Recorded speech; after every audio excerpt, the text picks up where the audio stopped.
Tertúlia. Meu boa tarde a todos. Hoje é dia 26 de março de 2015, quinta-feira.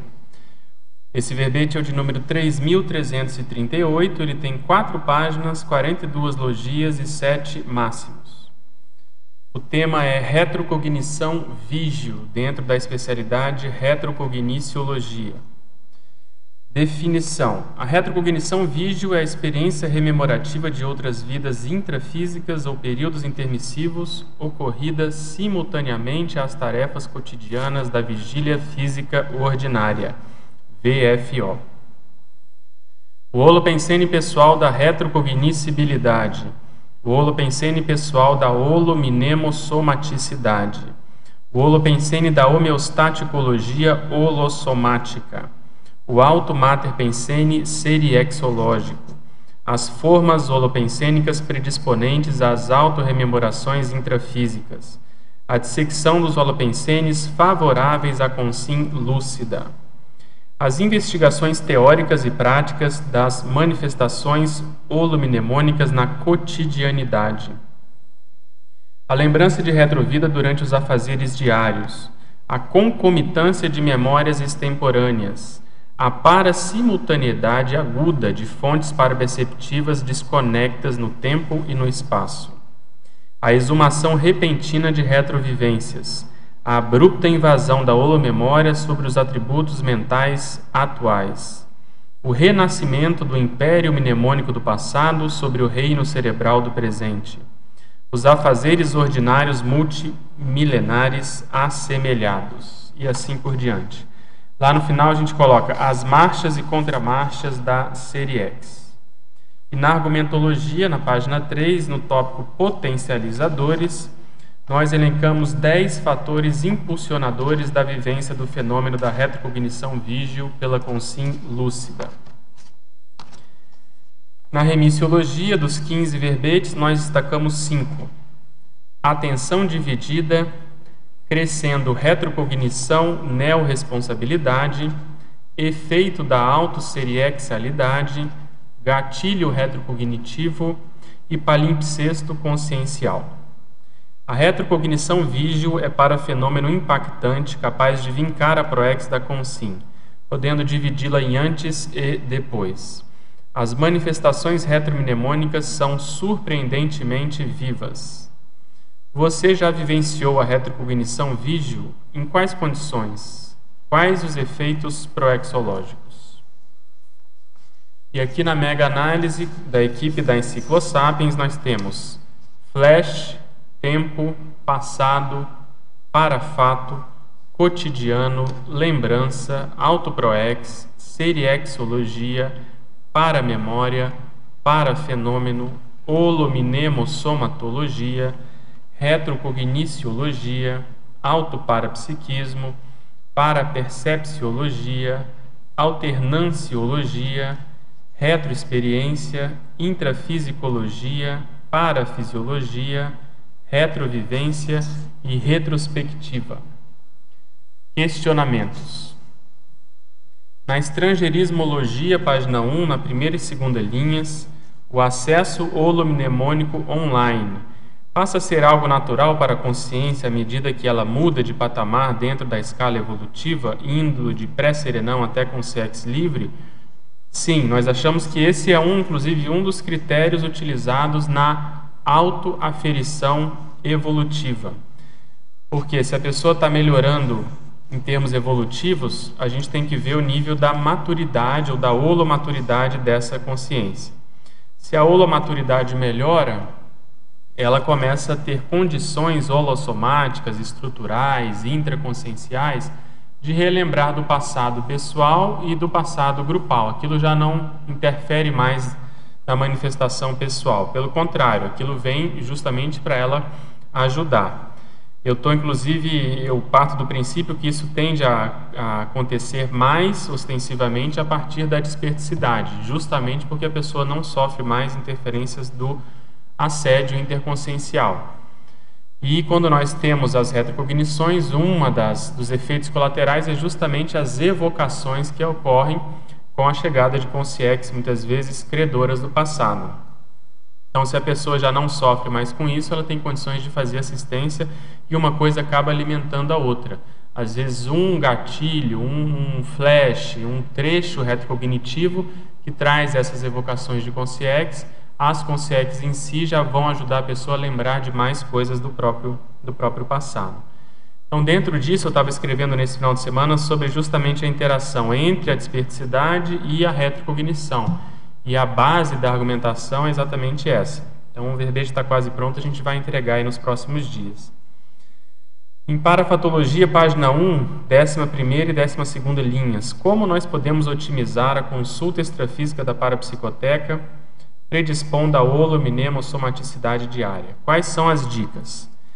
Em primeiro lugar, o que a gente parte do princípio é que é o inverso. A consulta extrafísica, quando a pessoa é consciex, ajuda ela a ter mais retrocognição quando ela ressoma.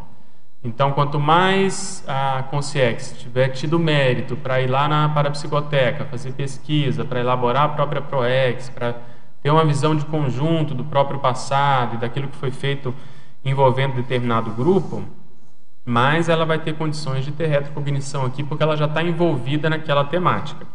Mas, obviamente, o inverso é verdadeiro. Para a pessoa aqui ter acesso à consulta em parapsicoteca é mais difícil, mas as projeções estão aí, a pessoa pode ter isso como um alvo mental extrafísico. O que a gente sugere de dica é a pessoa se envolver cada vez mais com essa temática da holomemoriologia. Então, tudo que envolve o mecanismo de memória, o mecanismo da retrocognição, isso que a gente está tentando se dedicar aí nos últimos anos a essa temática, você vai saturando o próprio holopensene com essa condição do fenômeno retrocognitivo. Um processo muito prático é se atentar mais a todo tipo de caracterização. Por exemplo, caracterização de época, de ambiente, a pessoa ver filme de época, ela prestar atenção nas roupas, nas indumentárias, no diálogo daquela época, né, no cenário, na fotografia dos filmes, por exemplo. Isso vai fazendo com que ela sintonize com aquele período do passado. Falando nisso, pegando um gancho, uma relação que existe muito, né, estreita é exatamente o processo do primeiro experimento de retrocognição grupal que nós vamos ter aqui na CCCI no dia 6 de junho, que é a noite de gala mnemônica. Então, a noite de gala foi pensada exatamente para ajudar as pessoas a terem mais retrocognições. Então, se a gente imaginar que nós vamos ter ali 250 pessoas, pelo menos, trajadas de modo típico, com épocas distintas, e que essas pessoas já conviveram no passado, nós estamos orientando que essas pessoas escolham vidas nas quais elas tenham tido um resultado, tenham um rapport, tenham uma afinidade positiva. Então, tudo isso vai formar um holopensene, né, uma esfera, uma atmosfera daquela noite, naquele ambiente, num hotel que vai estar totalmente caracterizado de uma época antiga. Então, isso vai acabar mexendo no paracérebro de cada um e vai favorecer esse processo da holominemosomaticidade diária. Então, ontem, inclusive, o professor Valdo comentou que extrafisicamente só as evocações que esse baile, né, que essa noite de gala já fomentou, já ocasionou, já valeu a pena em função dos amparadores estarem podendo levar pessoas para o curso intermissivo, extrafisicamente. Então, isso é o mais sério, porque cada um pertence ou é representante de um determinado grupo, faz essa evocação e os amparadores, a partir disso, estão conseguindo ajudar essas pessoas para se encaminhar para o curso intermissivo. Então, esse processo em grupo, quando mexe com grupo e todo mundo com objetivo comum, a gente vai conseguir lá, um dos objetivos é esse, é transformar essa noite de gala num retrocognitário grupal. Retrocognitário, grupal e dinâmico. Então, você que é um teletertuliano veterano, você não pode ficar fora dessa. Queria saber se você já tem a sua inscrição. Olha, eu estou aqui com a atualização de hoje, nós já estamos com 143 inscritos. Restam apenas 107 vagas. A gente está tendo mais de 10 inscrições por dia. Então vale a pena contactar a recepção do CAEC para quem estiver de fora. O preço é R$ 360, esse preço é em função do hotel, do jantar que nós vamos ter lá, de toda a caracterização que a gente precisou fazer no hotel, e a pessoa pode parcelar esse valor em 3 vezes. Então vale a pena não ficar fora disso, porque é um exemplo prático da sua pergunta. Outra coisa, em Pensenologia, página 1, penúltima linha. Em tempos de preparativos para a noite de gala, aqui a pergunta em cima do lance. Em tempos de preparativos para a noite de gala, como desenvolver de forma homeostática as formas holopensênicas predisponentes às autorretrocognições intrafísicas? É justamente isso, é através da pesquisa. E a gente tem observado que tem dado certo. Na terça-feira agora, anteontem, nós vamos fazer uma gravação, uma chamada para essa noite de gala, explicando para as pessoas o que vai ser, como vai ser. E eu conversava com uma colega e ela estava relatando que ela e o duplista começaram a mexer nisso, começaram a pesquisar, começaram a ver a época que eles estavam, né, mais afinizados, como que eles iam caracterizados, enfim, começaram a tentar se vestir de uma determinada condição ou pensar, e durante a noite ela teve uma retrocognição numa época específica, bastante antiga, coisa que ela não tinha tido até então.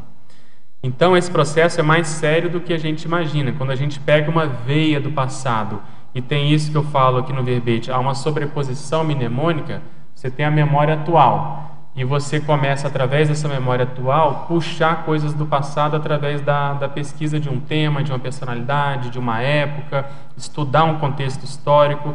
Aquilo, se tem uma raiz, a tendência disso supitar, ou seja, disso aparecer, da pessoa lembrar e ter a vivência do fenômeno. Pode ser à noite, como foi o caso dela, às vezes numa projeção, ou como é o caso desse verbete específico, durante o próprio dia. Às vezes você encontra alguém e essa pessoa, ela faz parte do seu passado, isso pode desencadear a retrocognição. Na noite de gala, nós vamos partir do princípio de que isso deve acontecer mais fortemente, porque as pessoas vão estar caracterizadas naquela época. E é bom lembrar, não sei se todo mundo sabe, que dentro desse pacote da noite de gala está prevista a tertúlia do dia seguinte, a mini tertúlia do dia seguinte. Então o professor Valdo pediu, junto com a orientação dos amparadores, do transmentor especificamente, que a mini tertúlia do dia seguinte seja também sobre a noite de gala do dia anterior. E as pessoas virão caracterizadas do mesmo modo. Então só vai entrar na mini tertúlia quem esteve na noite, quem estiver caracterizado com o mesmo traje.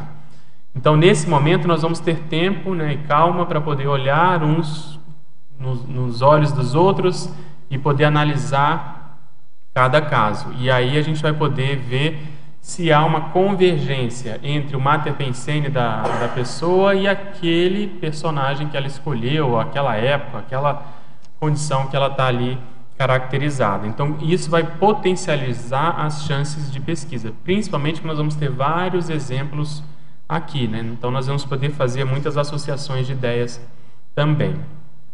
Ainda na pensenologia, penúltima linha, favor comentar o alto mater pensene seriexológico. O que é o mater pensene? O mater pensene é aquele pensene condutor, aquele pensene principal, aquela ideia mãe, aquela intenção primordial que veio motivando a pessoa ao longo das vidas. Então, isso acabou fazendo com que a pessoa tomasse determinadas decisões num sentido e não em outro. E ela foi então se especializando de uma certa forma em certos aspectos da manifestação ao longo das vidas. E aí hoje ela tem esse resultado como o mater pensene dela, quer dizer, o que predomina na manifestação atual. Quando a pessoa já tem mais noção do próprio passado, ou seja, daquilo que foi o motivo condutor, tem até um verbete que eu escrevi sobre isso, que é o leitmotiv holobiográfico, quer dizer, aquele motivo condutor que foi mais ou menos assemelhado, faz parte mais ou menos do mesmo campo semântico, e ela sabe isso hoje, ela potencializa uma coisa com a outra. Então, a memória dela hoje não vai ser mais tão superficial. ela vai saber, vamos dizer assim, as raízes da manifestação dela, da onde vieram. Então, por isso que ela vai entender por que ela tende a ser mais de um jeito e não de outro. Por exemplo, tem pessoas que têm mais uma tendência artística, outras mais uma tendência intelectual. Tem pessoas que são mais abertas, outras mais fechadas, mais assistenciais, mais egóicas, enfim. Dentro desses extremos, a pessoa vai se caracterizando. E aí a gente tem até o curso Identificação da Retrosenha Pessoal, que visa ajudar a pessoa a traçar essa síntese holobiográfica. Então, para isso, a pessoa tem que saber o megatrafor na ponta da língua, o megatrafar, as características do próprio temperamento, quais foram, por exemplo, as manifestações na vida atual que foram indícios de processos do passado, por exemplo, de atuação em determinados holopensenes. Essa pessoa ela tem que ter noção, por exemplo, do denominador comum do grupo, ou seja, a gente chama isso de grupocarmometria pessoal.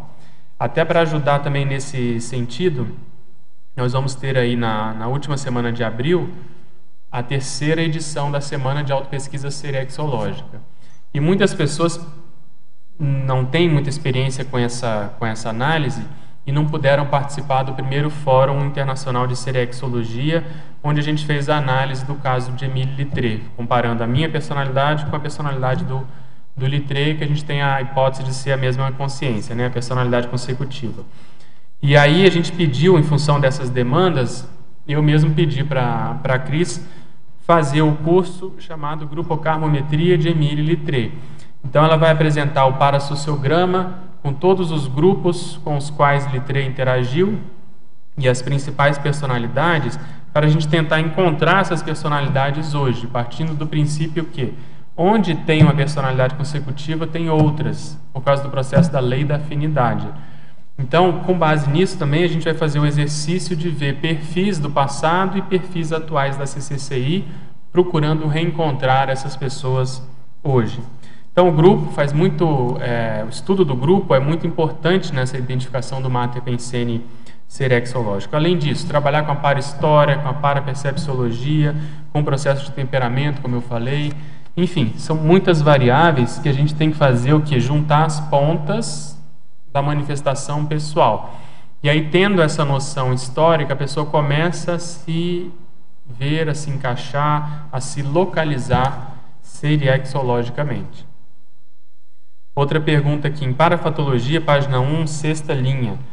Favor discorrer sobre a intrafisicalidade, exigindo e impondo repetições, automatismos e protocolos capazes de fixar a paramemória de longuíssimo prazo. Então, o que é isso? Quando a gente ressoma, quando nós renascemos, a vida humana exige essa liturgia, esse protocolo. Quer dizer, a gente tem que dormir, acordar, tomar banho, se alimentar, se locomover, estudar, crescer. Todos esses processos muito relacionados ao soma, eles são muito antigos e muito repetitivos. Isso vai fixando a nossa holomemória.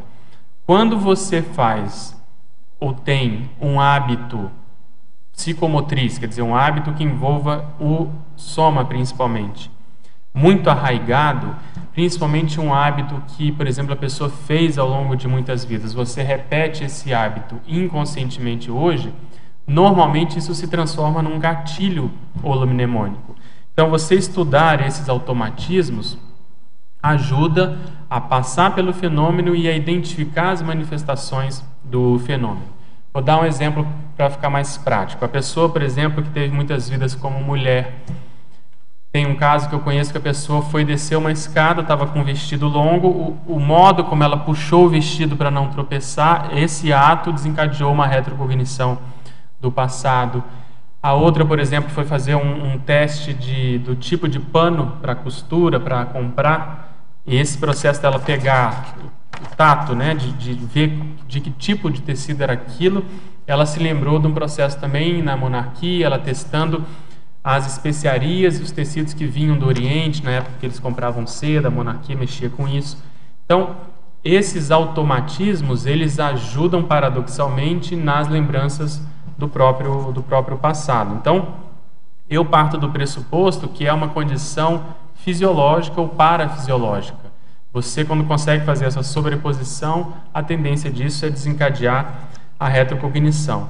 Obviamente que se nós estamos mais predispostos, no sentido de mexer mais com as energias, no sentido de ter uma holosfera, né, o energossoma mais solto, mais predisposto, e principalmente também um trabalho intelectual mais habitual, tudo isso em conjunto tem um efeito sinérgico de potencializar a retrocognição. Em Parafatologia, página 2, primeira linha.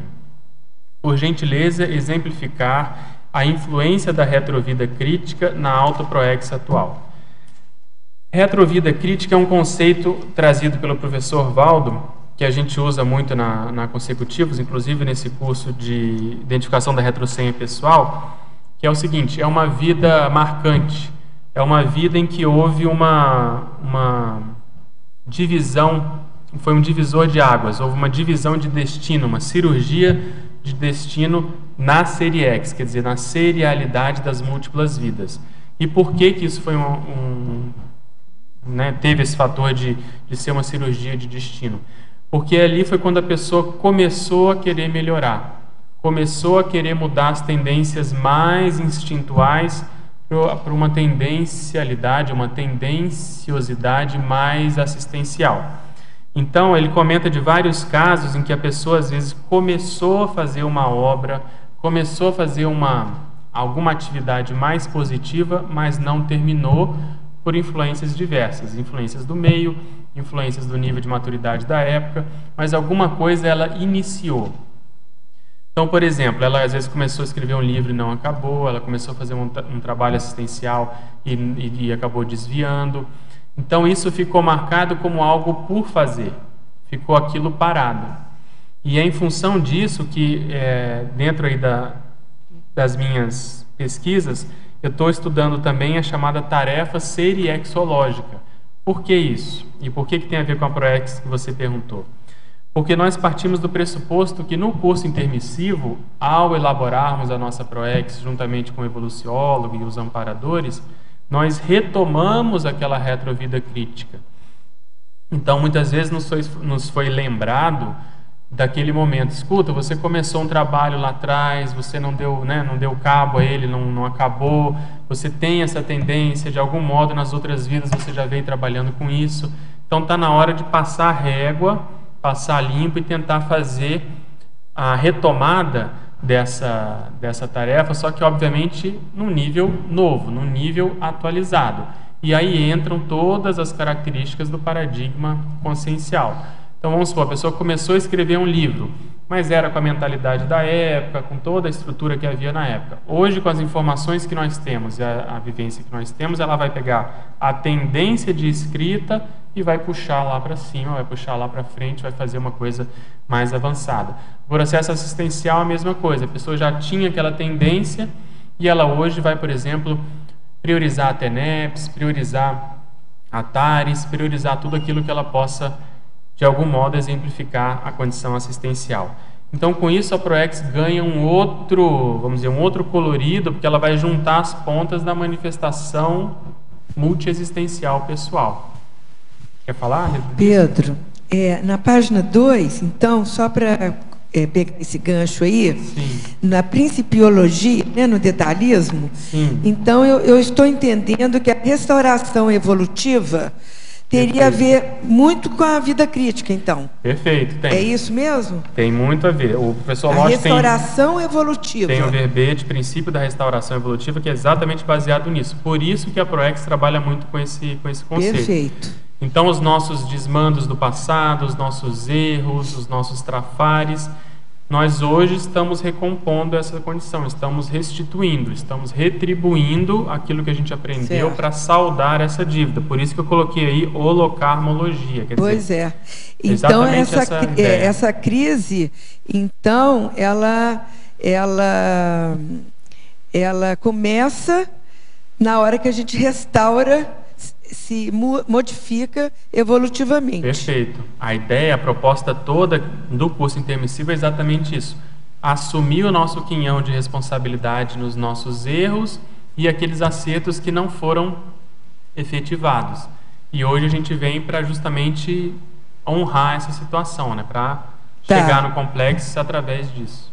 Pois é, aí continuando só mais um ganchinho. Pode falar. Posso falar? Nessa mesma página 2, no Crescendologia, você coloca o crescendo, né? Seria exológico, inimizade, coleguismo, amizade e amizade raríssima. Perfeito. Qual que é a chave desse processo? Porque se você vê inimizade e amizade raríssima, deve ser milênios de vidas. Perfeito. Né? Qual que você acha que, dentro da sua experiência que você tem até hoje, nessa vida, qual que seria a chave desse processo para a gente sair da inimizade e chegar numa amizade raríssima? Um dos processos que eu vejo tem várias condições, mas um é quando a ficha cai da inseparabilidade grupocármica. Então, quando você identifica uma inimizade, a gente tem que começar a assumir que pode demorar 5 minutos ou 5 milênios, nós vamos ter que trabalhar com essa pessoa ombro a ombro, porque tudo caminha para isso em função da afinidade. E muitas inimizades acontecem, às vezes, por interesses em comum. Então, lá no passado, era interesse, a gente até estava vendo um documentário das famílias lá da época do Renascimento, que brigavam muito pelo poder. Então, interesse em comum do poder. Usava os trafores, entre aspas, para um acabar com o outro ali, para ter a hegemonia do processo político, do processo do poder. Então, quando você começa a ver que há interesses em comum e tira essa condição negativa da competição, de todo o processo envolvendo, enfim, manipulação, emulação, etc., você começa a ver que são pessoas que têm um objetivo. A questão em comum, a questão toda é qualificar esse objetivo. E outro processo inverso é o seguinte: partir do pressuposto também que as amizades de hoje já foram inimizades ontem. E aí a gente foi recompondo ao longo das vidas e isso foi trabalhando. Porque qual que é a base disso? Aqui agora abrindo o jogo. Lá no processo de inimizade, como houve muita briga, muita guerra, muito belicismo, houve muita morte. Então as pessoas se comprometeram com coisas negativas em conjunto. E elas vão ter que saldar aquelas dívidas entre elas, mas também entre o grupo.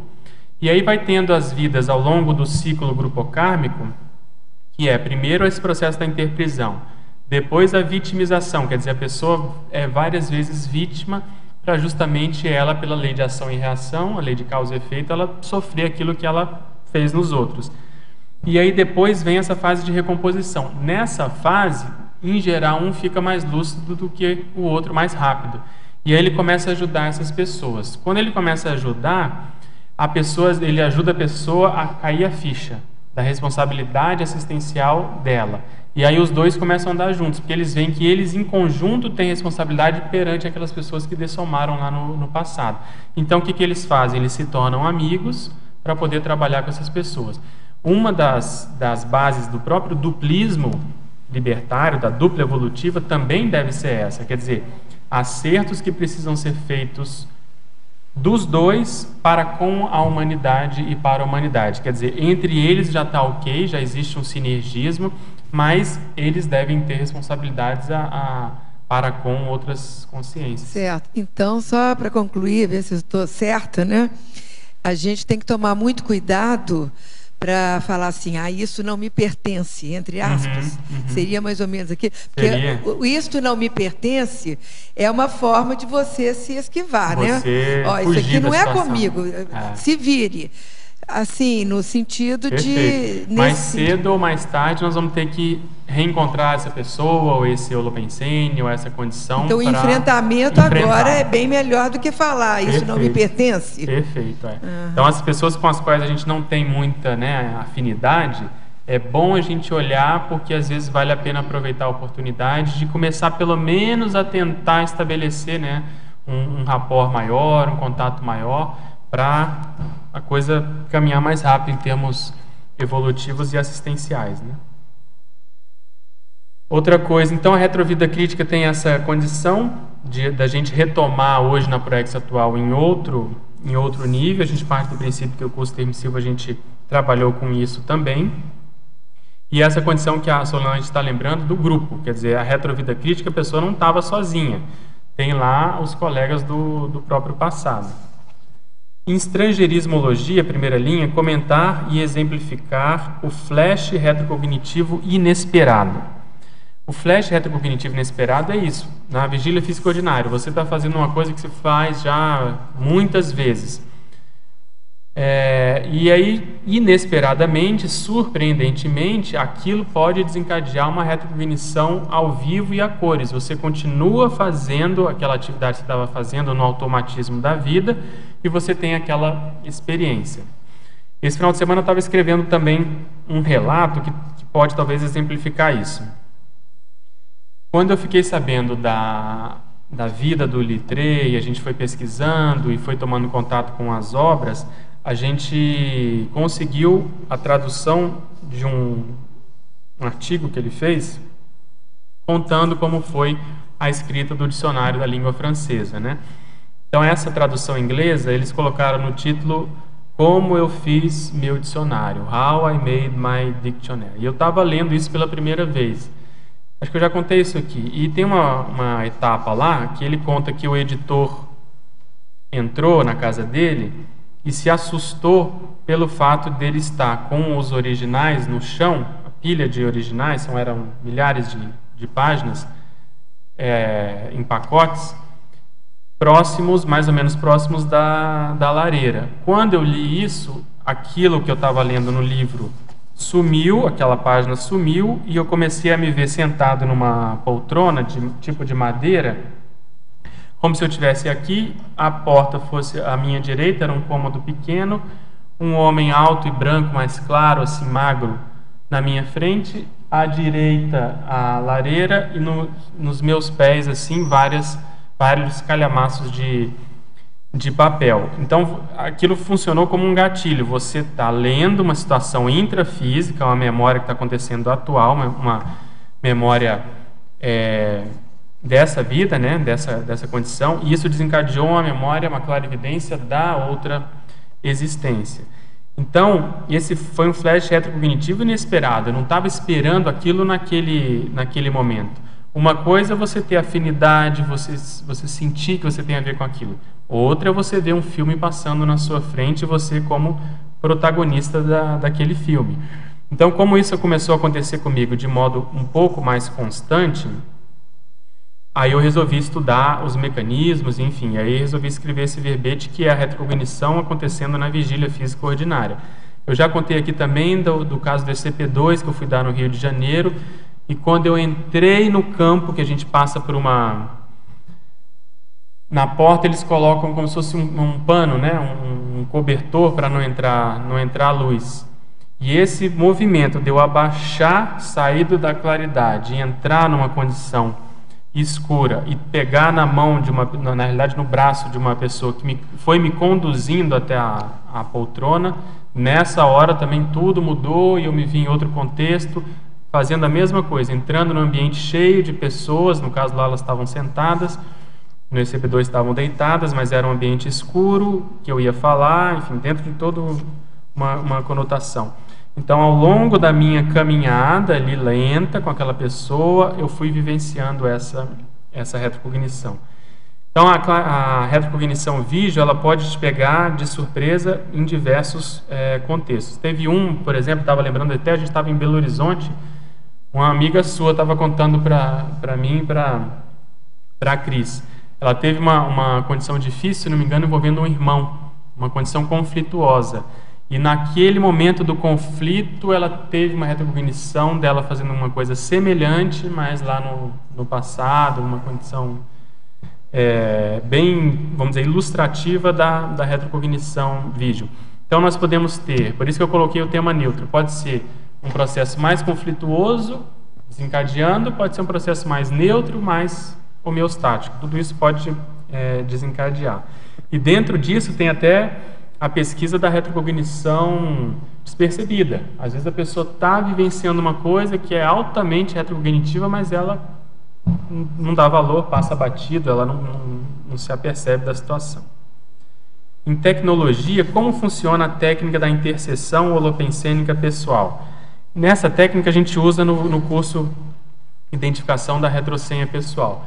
eu parto do pressuposto que, tem até um exemplo aqui que eu vi, deixa eu ver se eu acho, mas a gente faz essa, aqui ó, a gente faz essa técnica que tem a ver, aqui não vai dar para vocês verem, mas o símbolo da interparadigmas aqui, ó, são 3 esferas ou 3 círculos que são sobrepostos. Quando em matemática, quando você sobrepõe isso na teoria lá dos conjuntos, o que faz parte tanto do conjunto A, vamos supor, como do conjunto B, é a interseção daqueles 2 conjuntos. Então, no caso dos holopensenes, a gente faz essa técnica. Você coloca no conjunto A, vamos supor, o holopensene que você acha que tem a ver com você, o holopensene da monarquia. E, por outro lado, você acha também que tem a ver o holopensene da arte. Quando você junta essas 2 condições, você vai ter que olhar pelo prisma de coisas, situações, fatos, épocas que se encaixam dentro dessas 2 áreas, dentro desses 2 holopensenes. Então, nós fazemos isso com 3 holopensenes, do mesmo modo que está aqui no símbolo, na logo da Interparadigmas. E a interseção final aqui no meio seria justamente a retrosenha pessoal. Então, se você identifica, primeiro, quais são os holopensenes mais afins a você. Em segundo momento, essas interseções, tendo por base a história, tendo por base olhar o passado, não adianta só olhar o presente. E você consegue fazer isso de modo detalhado, você tem noção da sua síntese holobiográfica, que é o que a gente chama de retrosenha pessoal. Então, essa técnica, eu também pretendo fazer um verbete dessa técnica, mas a gente já está usando ela no curso de identificação da retrosenha pessoal. Em neossinapsologia, página 2, favor falar sobre as neossinapses adquiridas pelas consciências consulentes na parapsicoteca. Então, parapsicoteca, o que é? É uma espécie de holoteca extrafísica especializada no passado, especializada na história, especializada em casuísticas de vidas de pessoas, tanto que deram certo, como pessoas que quebraram a cara. E aquilo fica nessa espécie de holoteca extrafísica para justamente servir de lição para a humanidade de um modo geral. Então, as pessoas conscientes que vão ressomar e vão trabalhar com uma área específica do conhecimento humano, quando elas têm mérito, quando elas têm uma proex mais séria, elas são convidadas a pesquisarem nessa parapsicoteca, elas são conduzidas até lá para justamente pesquisarem esses casos e poderem ter mais cosmovisão, abrir a cabeça, ter uma visão de conjunto maior acerca do planejamento proexológico pessoal. Quer dizer, se várias pessoas tentaram uma determinada condição e não deu certo, ou quais foram os fatores intervenientes naquele sucesso pessoal ou naquele insucesso pessoal. Então, por isso que é muito importante, aí no nosso caso atual, é deixar registradas as nossas experiências na forma de livros, na forma de artigos, na forma de verbetes, porque uma pessoa vai ajudando a outra nessa condição. Então, extrafisicamente, isso é feito de um modo muito mais avançado e com uma paratecnologia também mais avançada. Nesse caso, eles usam muito o processo de, às vezes, como se fossem filmes, como se fossem hologramas extrafísicos, para a pessoa não só assistir aquilo, mas às vezes ela reviver determinadas situações para ela interpretar ou reinterpretar como ela faria, ou como ela fez, ou relembrar mesmo situações do que se passou com ela no passado, envolvendo aquela temática. Então, como nós estamos trabalhando na Consecutivos com essa temática, e aí como a gente comentou, a questão da noite de gala nada mais é do que como se fosse um mini arremedo, não tanto de uma parapsicoteca, mas de um parapsicodrama, que é muito comum na parapsicoteca, é muito comum extrafisicamente.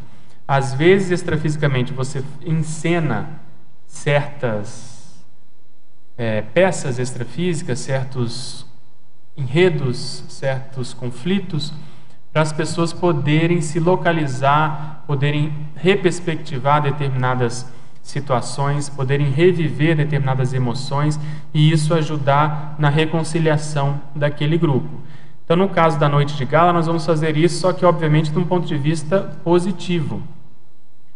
Por isso, a orientação é as pessoas escolherem roupas e uma vida e uma uma época que ela tenha um rapport positivo. Então, com isso, esse parapsicodrama ele vai adquirir força holopensênica para desencadear a retrocognição, como a gente comentou anteriormente. Pedro. Pois não. Tenho uma dúvida sobre a recaptação da memória, né? E sobre os flashes retrocognitivos.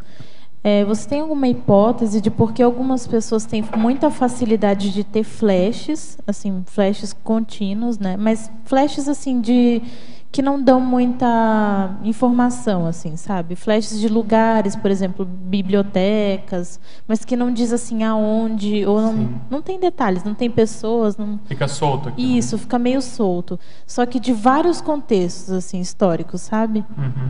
E que tem essa dificuldade de fixar. Será que isso é devido aos caminhos sinápticos que você fala? Um dos aspectos eu acho que sim. Do estudo histórico. Isso, exatamente. Se uma informação ela vem do paracérebro e ela não tem eco, né? Ela não tem por onde caminhar no cérebro se não físico, enraizasse assim, aquilo né? fica... Há uma associação mnemônica que a pessoa lembra, não, biblioteca, tem alguma coisa, mas ela não faz a ligação, né? Não cai a ficha, como se diz na gíria. Então, esse realmente é um aspecto. Outra coisa que a gente percebe é a insurgência do fenômeno. Às vezes, seja por amparo, né, seja pela atuação dos amparadores ou pelo próprio mecanismo, a retrocognição ela vai se insurgindo aos poucos. É como se fosse, coloca, né, um pezinho aqui, outro ali, uma outra parte ali, e você olha que não tem sentido nenhum. Mas a pessoa vai sendo preparada para isso. Ela começa a pensar, não, mas o que será isso? O que é que foi? Que estranho. O que desencadeou? O que eu estava fazendo? Será que isso tem a ver com aquilo outro? Começa a estudar. E aí ela vai se preparando tanto do ponto de vista sináptico como do ponto de vista emocional. Então eu acho que são as duas coisas juntas. A pessoa tem que dar valor, tem que anotar, né, como você já deve estar fazendo, e fazer assim uma série de perguntas sobre isso. Mas não tentar, obviamente, porque às vezes quando a pessoa completar. Tem muito, acaba banalizando também, Isso. né? No meu caso, assim, eu tenho muitos flashes de vários contextos diferentes, assim. Então dá a impressão de que eu realmente vivi várias vidas, assim. Essa impressão eu tenho em vários lugares, mas não sei dizer assim o país, a época, isso, sabe? Mas parte do princípio de que isso é o início do princípio, do começo da manifestação mais ostensiva. Essa que você vai se ver fazendo alguma coisa, que vai começar a ter um enredo. Tá. Junto. Tem um outro dado também que quando eu era criança, né, eu achava tudo muito estranho na minha família, minha cidade, no Amazonas lá. Mas eu tive alguns flashes assim de estar andando numa avenida principal e todas as pessoas que passavam lá, eu tinha a impressão de já ter conhecido a pessoa, mas eu sabia que ela era estranha e ao mesmo tempo era como se eu já tivesse passado por ali. Perfeito. E eu nem na hora eu pensei, nossa, que estranho, mas não dei valor assim. E hoje eu estava lembrando disso, de que pode ser um indício de que essa vida foi planejada naquele lugar assim. Perfeito. Né? Existe tem duas condições aí. Às vezes a pessoa já viveu naquele local, ou uma variável que acontece é que na nossa pré-ressomática, ou seja, na preparação da ressoma no período anterior ao renascimento, existe principalmente quando a consciência está lúcida, existe aquele simulacro, aquela condição de incubadora da própria vida. Então o que a pessoa faz? Ela vai viver extrafisicamente como se ela estivesse vivendo aquela profissão, naquela vida, naquela família, naquela cidade, ela começa a conviver com aquilo. Agora, e aí quando ela ressoma, ela começa aquilo a mexer com ela, para ela já... Agora eu nunca eu conheço essa situação, assim, já ouvi falar, mas eu nunca pensei que eu tinha passado por isso, porque é um paradoxo. Ao mesmo tempo que aquilo parecia conhecido, era estranho, era um local que não era afim a mim, assim. Então, sabe? Mas é isso mesmo. E por que dá estranheza? Porque você sabe que aquilo já é muito do passado. Não, aquilo é novo também. Esse cérebro você não... Mas eu não conheço essas pessoas. Não, quer dizer, eu conheço, mas parece que eu conheço de um jeito diferente. Parece que... Quando eu era criança também, esse relato que eu estava falando tem a ver com isso. Eu tinha muitos sonhos em que eu me via um adulto conversando coisas de adulto com amigos que eu não fazia a menor ideia. E eu voltava e perguntava para minha mãe, e eu perguntava se a gente podia ser outra pessoa quando eu sonhava. E ela falava, não, isso tudo é sonho, esquece isso. E eu pensava, mas esses adultos não são amigos do meu pai, de onde que eu conheço esse povo? E falava como se fosse com uma intimidade muito grande. Eu ficava pensando assim, se meus pais me criaram, como que eles não lembram de quem eu era, né? Como que eles não me ajudam a lembrar de quem eu era? Mas eles me criaram, será que eu sou o corpo? De onde eu vim? Era uma coisa bem estranha. Mas tem outra coisa que eu queria perguntar, na parafatologia, o último item você fala da sinalética energética e parapsíquica com base serexológica. Você pode ampliar? Sim, a sinalética, o que é? É um sinal no soma, mas do ponto de que chega no soma, mas ele tem uma raiz multidimensional, uma raiz energética, uma raiz parapsíquica. E a cada vida a gente vai dissecando esses sinais. Só que a gente parte do princípio de que a sinalética é uma coisa da própria consciência, ela já traz isso em vários corpos. Então, em cada corpo, ela vai ter que reaprender a lidar com isso. Então, esse é o primeiro aspecto. Então, a pessoa que tem uma sinalética, por exemplo, ela trabalhou muito com parapsiquismo no passado, e ela tem uma sinalética específica para ataque extrafísico. Essa sinalética, ela às vezes vai ser a mesma em vários corpos. Então, você dissecar a raiz serexológica de uma sinalética, você vai estar chegando na retrocognição, muitas vezes, de uma coisa que a pessoa já fez com isso. Só uma última pergunta. Então, isso seria como se fosse a identificação do módulo de interação com o parapsiquismo da pessoa. Perfeito. Que é independente do corpo, muda, mas Exatamente. A modulação interdimensionalidade, o vocabulário, o alfabeto é mais ou menos o mesmo. Entendi. Como se fosse a experiência da pessoa parapsíquica continua, né? Exatamente. Porque a questão que eu imagino é mais ou menos assim. A pessoa tem a aura, né, a parapsicosfera mais externa, vamos dizer, a atmosfera pensênica dela. Aquilo vai interagir com a consciex que chegou. Então, a informação da consciex bate, a energia da consciex bate na parapsicosfera e vem entrando. Esse caminho que vai sendo traçado ao longo do holossoma até chegar no soma é mais ou menos o mesmo. A gente parte desse princípio de que é mais ou menos o mesmo ao longo das vidas, principalmente a pessoa que é experiente do ponto de vista parapsíquico. Então, por que um bate no ouvido direito, outro no ouvido esquerdo, outro, né, numa região da face, na nuca? Então a gente parte desse princípio. E quanto mais a gente fizer essa dissecção e saber mais disso, mais a gente vai ajudar o próximo corpo da próxima vida. Quer dizer, a gente vai é como se estivesse alargando esse caminho pelo qual a comunicação interdimensional ela passa. E além disso, tem uma coisa que eu estou pensando muito, é o seguinte: é a gente desenvolver os sinais indicativos de retrocognição, que é como se fosse uma sinalética retrocognitiva. Então, você encontra uma pessoa e você pode ter uma sinalética parapsíquica de que aquilo tem um fundo retrocognitivo maior, um fundo serexológico maior. Exatamente. Então, isso também é uma sinalética que vai bater no soma, e pode vir pelo parapsiquismo. Pode ser uma espécie de banho, uma espécie de arrepio específico em um determinado local que, se você faz aquilo, né, acontece aquilo várias e várias vezes e a mensagem é a mesma, você começa a caracterizar como uma sinalética. Pedro, na página 2 é numerologia. Eu fiquei bastante interessada de saber sobre a novidade antiga. A novidade antiga, porque nesse corpo é uma novidade. Eu não sabia da condição lá do litrê, mas ela é super antiga, aquilo já faz parte, entende? Então a retrocognição é essa atualização. Agora, mas ela é antiga. Isso. Então aqui, se não me engano, eu coloquei várias expressões que a gente chama de oximorônicas. O que é o oximoro? É quando você junta duas palavras que aparentemente são contraditórias, mas que reforçam a expressão como um todo. Então a mesma coisa, eu coloco aqui o frescor passadológico, quer dizer, você está atualizando aquele passado que é antigo, mas ele ganha para você um ar de mais recente, de frescor. A modernidade retrovivencial. A retroatividade viva, quer dizer, uma coisa antiga, mas que ela está viva. O retrospecto inesperado, a retrospectiva involuntária e os idos atualizados. Quer dizer, Em outras palavras, a gente tem que caminhar, foi até objeto aí da primeira pergunta, para a gente ter cada vez mais a nossa memória contínua. A gente não sofrer isso, a gente saber quem nós fomos, pelo menos na essência de várias vidas, para a gente não precisar fazer essa autoatualização. A gente já vai sabendo e vai só calibrando a nossa memória.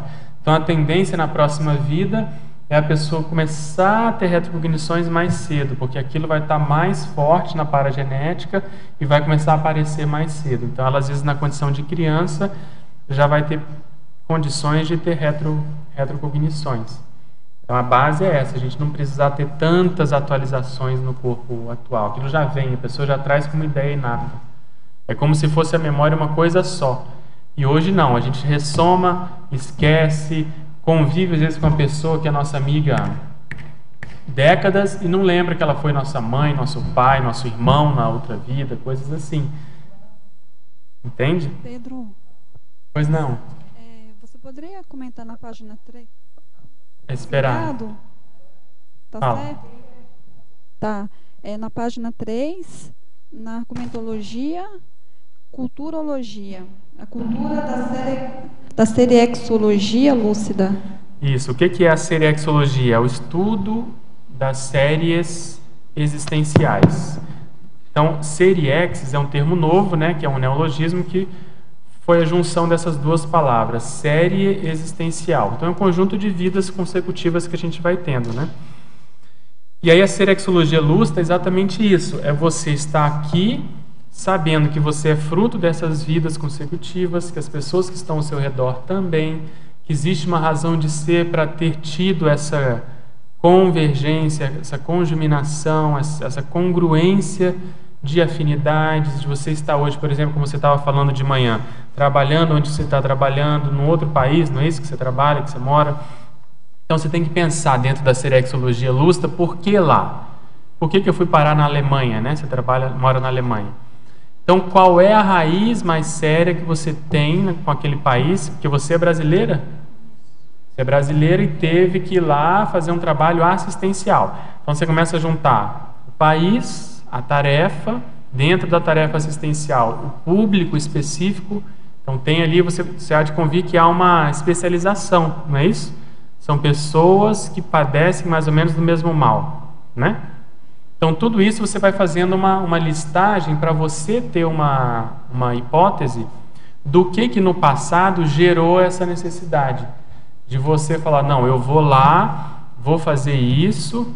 Obviamente que ainda não é com a lucidez total, você não foi de caso pensado, mas a vida te conduziu provavelmente para você estar lá fazendo esse trabalho. Então, isso o que você está fazendo na verdade? Você está passando para aquilo que a gente falou da restauração.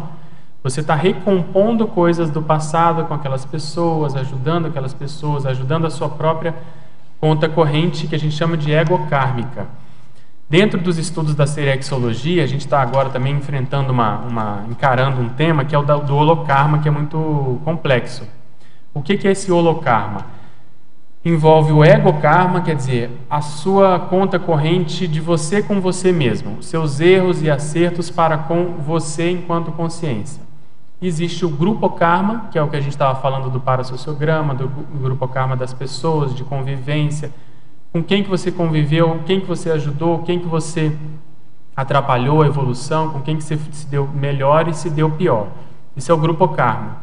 E depois tem o polikarma, que é uma condição mais avançada, de você entrar nessa conta corrente que você já não está tão presa a um determinado grupo. Você já entra na poliassistencialidade, quer dizer, você ajuda gente humana, gente extrafísica, bicho, planta, você está interessado em ajudar quem quer que seja, não está tão vinculado a um determinado grupo. Então, quando você junta tudo isso, dá o holokarma. Então, respondendo a sua pergunta, essa condição da cultura da seriexologia lúcida é você ter noção disso tudo aqui. Porque enquanto a gente está nessa dimensão, nesse corpo, é muito mais difícil do que quando a gente está na condição de consciex, que a nossa lucidez é maior. Então, o que a gente está tentando fazer na nossa IC, na Consecutivos, é desenvolver tecnologias para as pessoas terem essa lucidez aqui. Porque você imagina só, você ter mais noção dessas razões dos motivos pelos quais você está lá hoje, você pode, vamos dizer assim, tirar mais partido, aumentar a sua assistência, você identificar quem é quem, por exemplo, daqueles doentes, quem te chama mais atenção, com quem de algum modo você se dá melhor, quem que é aquele doente às vezes mais difícil, você perceber as energias daquela pessoa, quem que tem mais amparo, quem tem mais assédio, como que é o contexto familiar daqueles doentes, daquelas pessoas, enfim, tem várias possibilidades para você ir ampliando essa lucidez frente às múltiplas vidas. Só mais uma pergunta. E no caso, por exemplo, eu aprofundo muito, assim, os verbetes para mim são muito assistenciais, porque eu pesquiso sobre esse assunto. Então, quando eu fui me aprofundando, a minha última retrovida, eu fui muito além. E desse muito além, eu voltei para cá, que está dentro do tema, né? Do seu tema. Então, aí me veio uma paternidade, e aí eu pensei, não, às vezes pode ser pelo aspecto físico até do meu pai, mas assim, isso está me pegando, porque eu não sei se eu vou ter oportunidade de, assim, o tempo para poder deixar acontecer.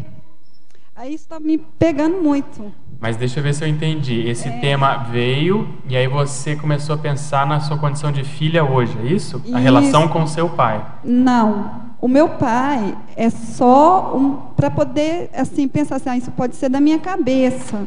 Porque no aspecto físico, o meu pai também, ele usava, tipo, eu não vou falar o que é, mas pode ser um corte de cabelo, pode ser a cor do cabelo, pode ser um aspecto físico, assim, que meu pai usa. Ele não usa, mas aí eu pensei, pode ser por isso, mas está muito forte. Então você tem que desconfiar. Como uma confirmação, assim, forte, mas aí só que eu não tenho muito tempo. Eu penso que eu não tenho muito tempo, assim, nessa vida, assim, para mim seria importante. Mas tempo de quê? Tempo de melhorar? Pegar mais informações, ter mais informações.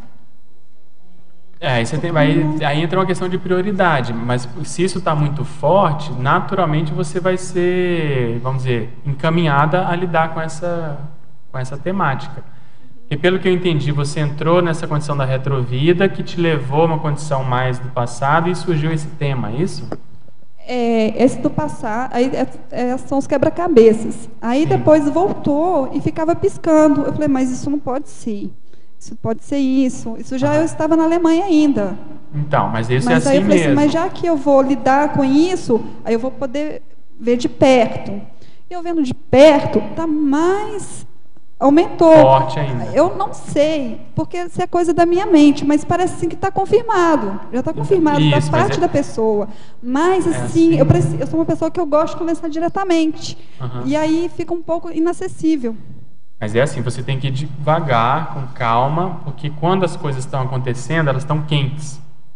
E a gente entra muito no afã, ou de querer resolver, mas tem que lembrar do tempo da pessoa, de deixar a coisa acalmar. Porque se isso está vindo, às vezes tem gente atrás, os amparadores estão ajudando a fazer essa ou reconciliação, ou essa compreensão desse processo do passado. Então, assim, tudo indica que tem realmente uma raiz mais séria do passado, e a gente se pega pensando nisso, não, mas eu acho que eu estou viajando na maionese, forçando a barra, eu acho que isso é influência daquilo, mas quando a coisa é muito forte e repetitiva, tem que desconfiar realmente, mas espera e vê os próximos acontecimentos para ver como que você pode tirar mais partido dessa situação. Obrigada. Tá ok?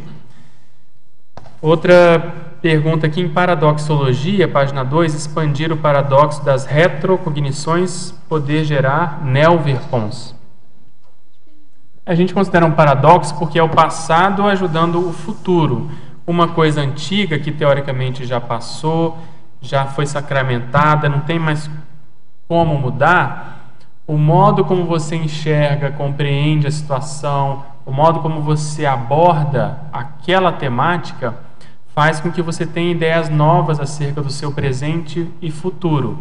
Então, todos esses verbetes, por exemplo, eles são exemplos disso. Eles são casuísticas desse caso, desse exemplo. Então, você poder pegar uma retrocognição e tirar dali não só ensinamentos pessoais, que é isso, como eu devo proceder, ali eu errei, eu tenho que mudar essa situação, eu tenho que me reconciliar com determinada pessoa ou grupo, mas também expandir aquilo. Quais seriam, por exemplo, as leis gerais que envolvem esse processo? Como que eu posso escrever acerca desse fenômeno de um modo mais generalista, para você justamente entrar na neoverponologia. E outra pergunta que ele faz é para comentar a frase enfática. A retrocognição vígil é para fenômeno impactante, capaz de vincar a proex da consim, podendo dividi-la em antes e depois. As manifestações retromnemônicas são surpreendentemente vivas. Por que ela é impactante? Porque você está aqui, daqui a pouco tudo muda, o cenário muda e você se vê em um outro contexto. Ou vê aquela pessoa com a qual você está interagindo, trajada de modo diferente, falando um outro idioma, atuando de uma maneira completamente inesperada para você. E ela vinca a proex, principalmente quando é algo que é pontual naquele processo que você está trabalhando. Às vezes é uma crise de crescimento que você está superando. Às vezes é para você compreender aquele processo da inimizade, uma dificuldade de relacionamento com uma pessoa. Você às vezes lembra e sabe a raiz daquela dificuldade, né? Daquela quizila, que é um nome técnico. Então ela vinca, então dali você tem noção e você aumenta a sua responsabilidade perante aquela pessoa, perante aquele trabalho. Por isso que eu fiz questão de assinalar aqui na remissiologia o verbete crescendo retrocognição neorresponsabilidade, porque em geral as retrocognições têm essa mensagem, elas trazem uma mensagem embutida no fenômeno, e normalmente tem um processo assistencial. E elas são surpreendentemente vivas por isso que a pessoa fica impactada, né? Como se ela assistisse ali em um cinema colorido, impactante, principalmente porque ela vivenciou aquilo e aquilo acontecendo na frente dela. Pedro, posso perguntar uma coisa sobre a frase enfática? Pode. Quando a gente tem essa sensação, eu andei conversando com algumas pessoas que lembram de 2, 3 vidas e eu vi que isso traz uma maturidade muito maior para a pessoa, né? Que assim, perto da pessoa, comecei a me sentir meio criança, sabe? Comecei a entender por que eu não gosto de estudar o passado, porque realmente é muita responsabilidade. Mas junto com isso me veio também uma ideia assim de que não é possível cumprir a proex sem lembrar. E aí eu queria te perguntar isso. É possível, você acha que é possível a pessoa ser completista sem rememorar o passado, ou isso é uma cláusula pétrea de algumas proexes? É meio termo que eu acho, assim, para ser assim, um pouco taxativo, como você está comentando. Seria, entre aspas, impossível ser completista sem ter retrocognições intermissivas ou ideias inatas do curso intermissivo. Obviamente, por quê? Recuperação de cons daquilo que ela veio fazer. Até aí, sim. Mas é muito, inerente ao processo ela ter essa expansão de que, além das retrocognições intermissivas, ela ter também retrocognições de outra vida, mas não consideraria impossível ela chegar no complexo sem saber da retrovida, uma retrovida específica. Agora, no caminhar das nossas pesquisas em termos de grupo hoje na CCCI, em função desse amparo todo que a gente percebe na consecutivos, na questão da noite de gala, nesse investimento que a gente comentou aqui antes, que anteontem, o professor Waldo comentou do encaminhamento para o curso intermissivo das Consex já relacionadas à noite de gala. Então, as coisas estão muito afeitas. Então, o que deve começar a acontecer mais? Nas TENEPs pessoais, a pessoa vai começar a assistir gente que vai desencadear a retrocognição. No processo da própria PROEX, a APEX vai começar a atender gente que está tendo retrocognição. Então, eu acho que esse assunto vai começar a pulular cada vez mais. É que dá uma impressão de que amplia mesmo, tanto a autopesquisa quanto a assistência, amplia, você eficácia. Tem outro referencial. E isso é interessante porque também é um paradoxo, porque muitas pessoas, inclusive veteranas na conscienciologia, até há um tempo atrás, falavam, não, passado passou, a gente tem que cuidar do presente, a proex agora, fazer as coisas, até certo ponto sim. Mas quando você tem um vislumbre do passado, pessoal, aquilo ganha uma outra motivação. E você entende por que você está envolvida naquela tarefa. Então a pessoa fica com muito mais gás para ela executar o que ela veio fazer. Eu mesma pensava, nossa, que chato estudar a história. O passado já passou, não quero ver erro de nada. Vamos fazer tudo novo agora. Mas aí eu estou começando a entender. Agora. Exatamente. É um paradoxo que a gente estuda na Consecutivos que é muito... chega a ser cômico. Que é a pessoa, olha o paradoxo, a pessoa saber de uma vivência do passado. Não precisa nem ser uma vida. Mas acontece com as vidas também. Ela sabe de um erro que ela fez no passado. E ela admite aquilo, ela tem a retrocognição, mas ela se sente bem com aquilo. Por quê? Porque ela vai poder resolver, ela já está na ProEx mexendo com aquilo, já está encaminhada, então ela entende o porquê da vida dela ter sido daquele modo. Então é um paradoxo porque ela viu um erro, mas ela se sente super bem com aquilo. Aquilo gera um desassédio na psicosfera dela que é impressionante. É o mesmo caso que a gente fala da consincobaia, às vezes. Quando a consincobaia, às vezes, é séria e profunda, em que trafares são trazidos à pessoa e ela lida bem com aquilo, às vezes a pessoa fica em primené. Então, é a mesma base, não é isso? A pessoa fica bem vendo os trafares. Como é que é isso? Mas é por isso, por causa da maturidade. Logo do que o trafar está aí atuando e a pessoa nem sabe, isso. Né? E o que o professor Valdo sempre falou da noite de gala? É a pessoa descobrir quem ela é, ela sair do armário, ela assumir, de fato, o passadão. Então, um dos temas que eu estou colocando lá no meu livro o tema provisório é esse, né? O título, Autorreconciliação holobiográfica. Quer dizer, enquanto a gente não olhar para a gente e compreender, fazer essa reconciliação, assumir o que tem de erro sem passar a mão na própria cabeça, ser auto-imperdoador, mas ao mesmo tempo saber contextualizar o passado, vai ficar difícil, inclusive, cumprir a própria ProEx, porque a ProEx vai direcionar a pessoa a enfrentar esses conflitos, esses dramas, essas condições. Então, quanto mais a gente souber ter jogo de cintura para lidar com isso, melhor, né? Ô Pedro, pois não? Queria dividir uma experiência. Eu estava com um problema de relacionamento com a pessoa e aí eu fiz a técnica das 5 horas para tentar clarear por que eu ainda estou enganchada com essa pessoa, né? E aí, no terceiro dia, veio uma retrocognição com aquela pessoa, num contexto assim, bem difícil, eu e ela. E eu pude entender. Então, assim, foi uma projeção retrocognitiva para me ajudar a entender o porquê que a gente estava ligado daquela forma. Eu acho isso. Clareou. Quando começa a ter algum cheiro de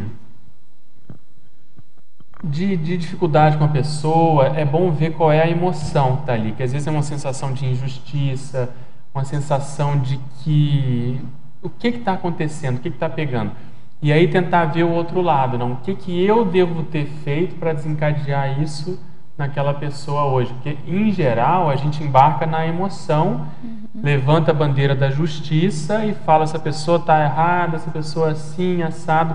Mas quando vai ver lá na raiz, em geral, nós temos responsabilidade para o fato da pessoa ser assim hoje e estar se comportando assim conosco. Nesse caso, era um apego patológico, entendeu?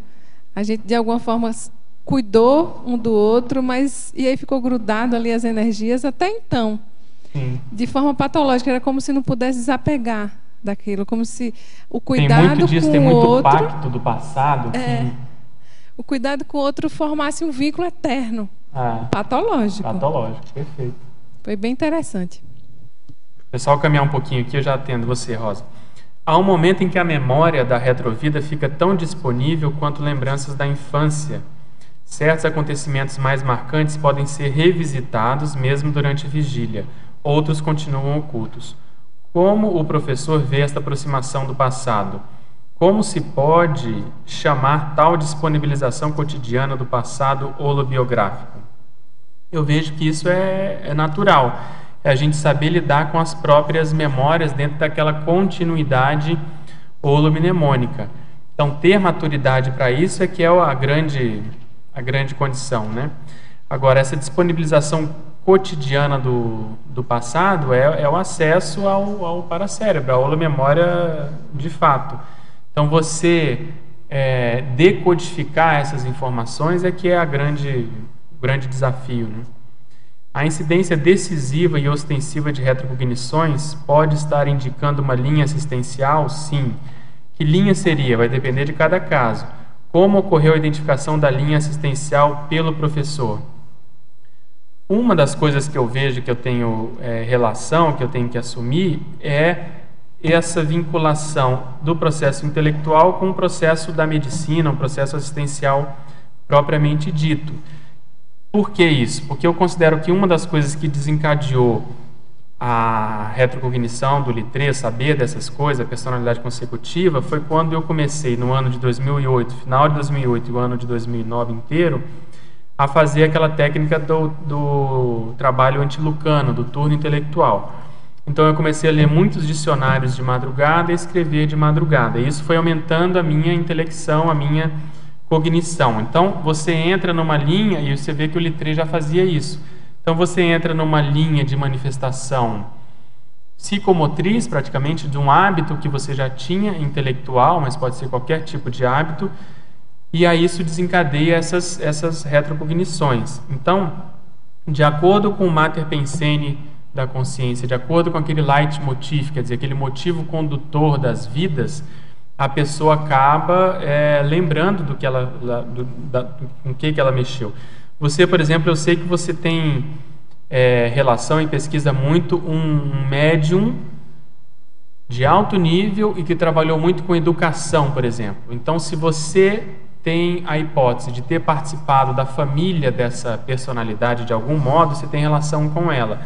Tendo relação com essa personalidade, você tem que ver se a sua linha não tem a ver com justamente, por exemplo, esse casamento, parapsiquismo e parapedagogia, por exemplo. Então, nesse aspecto é que cada um tem que pesquisar. A identificação da retrocenha pessoal tem muito a ver, pode te ajudar muito nisso. Podemos dizer que, paradoxalmente, o olfato seja o sentido de maior gatilho à retrocognição vígil, à clarividência vígil? Pode ser porque o olfato é um instinto mais antigo no nosso rinencéfalo, quer dizer, no nosso protocérebro, a condição da olfação é uma condição das mais antigas. Como seria a escala dos sentidos físicos na ocorrência desse fenômeno? Tem que pensar, mas na prática, a gente pode até pensar no fator desencadeador, por exemplo, o olfato desencadeando alguma condição, ou o paladar, ou a visão, ou a audição. Mas na prática, o que acontece? Há uma tendência disso tudo vir em conjunto. Um é o gatilho, mas depois a experiência vem multissensorialmente, quer dizer, ela vem como um todo. Mas, de fato, o olfato tem muito poder de desencadear retrocognições. O paladar também, inclusive coisas da própria memória humana dessa vida. Outro dia eu fui tomar um mate leão com a Cris e eu falo, toda vez que eu dou o primeiro gole no mate, eu lembro da minha infância no Rio de Janeiro, tomando mate na praia. É inevitável. Por causa disso, porque as memórias estão muito vinculadas à sensibilidade. Então, se numa vida a pessoa teve um hábito muito forte, em termos de degustação, de audição, por exemplo, de ouvir determinadas músicas, tipos de música, isso tudo vai virar gatilho retrocognitivo. Toda retrocenha serexológica seria uma senha proexológica? Sem dúvida. O professor Valdo, inclusive, considera que retrocenha é sinônimo de Megatrafor, é sinônimo de Mater Pensene.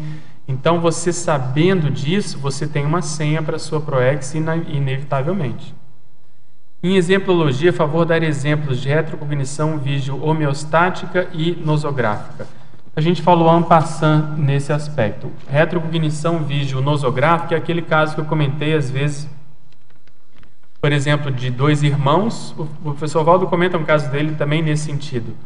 Dois irmãos em que um ficou revoltado até certo ponto, com um sentimento de injustiça, quando os pais defenderam o irmão mais novo ali a partir de uma briga.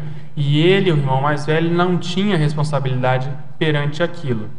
Então, esse conflito, essa emoção, esse sentimento de injustiça desencadeou na vigília física ordinária. Ele, quando sentou para pensar nisso, olhando para o jardim da casa, o jardim interno da casa, ele reviu uma cena de um passado muito distante, no qual ele tinha responsabilidade perante aquele irmão e os pais também envolvidos na cena.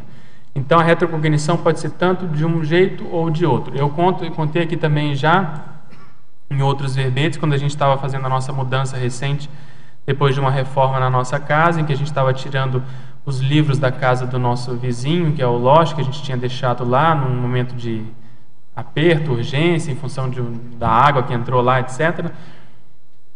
Quando eu estava empurrando o carrinho cheio de livro e pastas por um caminho estreito, com cimento que não era muito bom, o carrinho tombou, e no momento em que ele tombou e os livros iam cair todos, nem as pastas iam cair, essa emoção daquilo acontecer, eu me vi empurrando um carrinho grande de ferro com rodas enormes, cheio de algum material, eu acho que eram pedras lá dentro, alguma coisa. Eu era um prisioneiro magro, todo barbudo.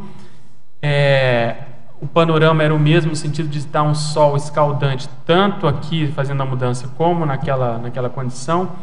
E o que era mais interessante é que o medo era daquilo tombar. Se aquilo tombasse lá no passado, provavelmente eu ia ser dessomado, ou ia ser torturado. Então, essa sensação, você vê, eu poderia classificar isso como nosográfico, não sei, isso pode ter me gerado um trauma até certo ponto, ou ser mais neutro, não sei. Mas o fato é que isso pode gerar, tanto do ponto de vista de uma amizade, de um reencontro que você vê com uma pessoa que você não vê há muito tempo, ou de um processo conflitivo, conflituoso. Uma coisa como a outra pode gerar a retrocognição vígio. Em Parafatologia, página 2, penúltima linha, de baixo para cima, pode explicar as marchas e contramarchas da série X? Nós temos como princípio também que a evolução ela se dá como se fosse em espiral. Em espiral, o que acontece? Às vezes é como se você tivesse que retomar situações do passado, como a gente falou lá da retrovida crítica. Então você caminha algumas casas, adquire lucidez, reconhece determinada responsabilidade perante o passado, aí olha para trás e fala: ixi, essas pessoas ficaram lá presas naquela vida, ficaram de algum modo com aquele tipo de mentalidade. Então a gente precisa voltar, conviver com aquelas pessoas, tentar atualizá-las, melhorá-las, assisti-las, e aí a gente retoma a nossa ProEx. A condição de infiltração, por exemplo, eu nem vi que era você que tinha pesquisado e lembrei disso. Você que estava perguntando e lembrei disso, porque eu sei que ela estuda na infiltração.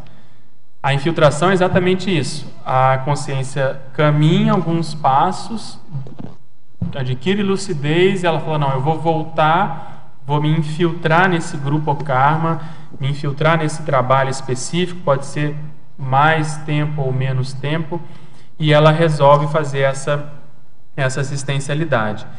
Então, as marchas e contramarchas é isso. Às vezes a pessoa, o que é o serenão, né? É um mega exemplo disso. Ele é super avançado e ele se mostra no anonimato como às vezes uma pessoa comum, convivendo, interagindo com as pessoas, e ninguém desconfia daquela situação. Então, aparentemente ele voltou para trás, né?